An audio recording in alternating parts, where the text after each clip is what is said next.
నమస్తే కడప వార్త. చెన్నూరు మండలం పుష్పగిరి దేవాలయానికి వెళ్లే దారిలో ఉన్న పునీత లారెన్స్ వృద్ధాశ్రమాన్ని మహాశివరాత్రి పండుగ సందర్భంగా కడప వార్త ఎడిటర్ జి రమణయ్య మరియు వీరి కుటుంబ సభ్యులు సందర్శించడం జరిగింది. అక్కడ ఉన్న అభాగ్యులైన వృద్ధులతో మాట్లాడి వారికి మనోధైర్యాన్ని నింపి కొంత సమయం వారితో గడపడం జరిగింది. మహాశివరాత్రి సందర్భంగా వృద్ధులకు కొత్త బట్టలను పండ్లను పంపిణీ చేయడం జరిగింది.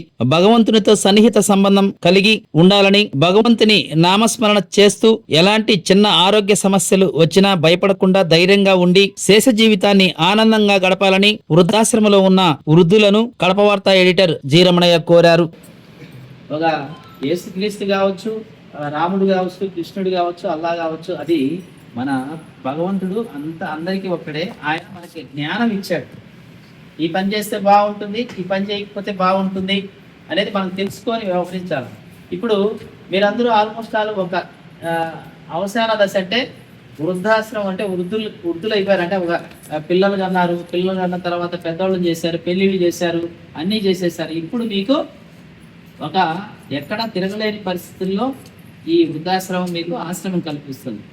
ఈ ఆశ్రమం మీరు ఏం చేయాలంటే భగవంతుడి యొక్క నామస్మరణం, జీసస్ అయితే జీసస్ నామస్మరణం, హిందువులు అయితే హిందువుల యొక్క నామస్మరణం, అల్లా అయితే అల్లా యొక్క నామస్మరణం చేస్తూ ఈ జీవితం అన్నది మీరు దాదాపు గడిపేస్తే రాబోయే జన్మలో మళ్ళీ ఉత్తమమైన జన్మ లభించేదానికి అవకాశం ఉంటుంది.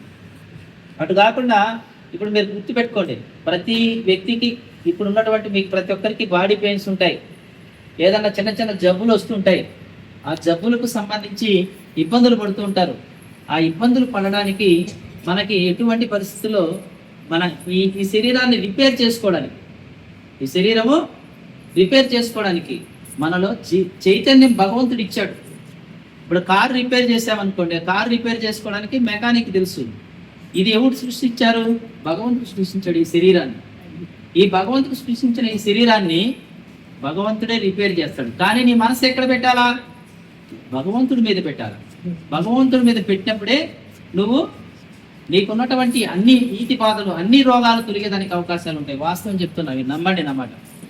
ఏదో ఈ జబ్బు వచ్చింది, నాకు జ్వరం వస్తుంది, నాకు ఇబ్బంది వస్తుంది, నేను దాదాపు హాస్పిటల్కి వెళ్ళాలేమో, లేదంటే డాక్టర్ దగ్గర పడిపోతానేమో అనే ఆలోచనలు పెట్టుకుంటే ఆ జబ్బు అన్నది ఇంకా ఎక్కువైతుంది. నేను చిన్న ఉదాహరణ చెప్తా. భగవంతుడి మీద భారం వేసి భగవంతుడి యొక్క నామస్మరణ చేస్తూ ఉండాలి. ఇప్పుడు నేను మా ఇంటి పైన మిద్దె ఉంది, నేను ప్రతిరోజు యోగా చేస్తాను.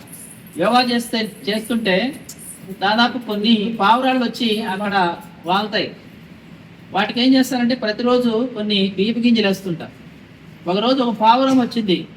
వస్తే దానికి ఏళ్ళు ఈ విధంగా ఉంటాయి కదా కాళ్ళకి, ఈ ఏలుకి వైరు చుట్టబడింది గట్టిగా.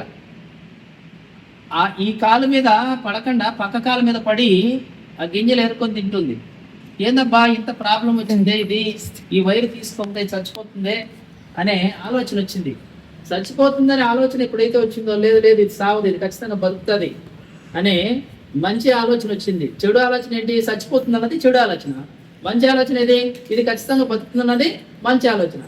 దాని వైరు లాగేద్దామనే ఉద్దేశంతో నేను అడిగి పోయి ఆ వైరు లాగుతుంటే అదేమైందంటే నాకు దొరకకుండా వెళ్ళిపోయి ఇక్కడ కనీసం ఆ గింజలను కూడా తినకుండా చాలా నొప్పికి బాధపడుతుంటే నేనేమనుకున్నానంటే భగవంతుడిని, ఈ ఖచ్చితంగా ఈ పక్షి అన్నది డెఫినెట్గా ఈ పావురం ఖచ్చితంగా బతకాలి, మళ్ళీ మామూలు స్థితికి రావాలి అని నా మనసులో అనుకున్న తర్వాత ప్రతిరోజు గింజలు వేస్తూనే ఉన్నా. కొన్ని రోజుల తర్వాత ఇదంతా దాని కాలు నల్లబడిపోయింది.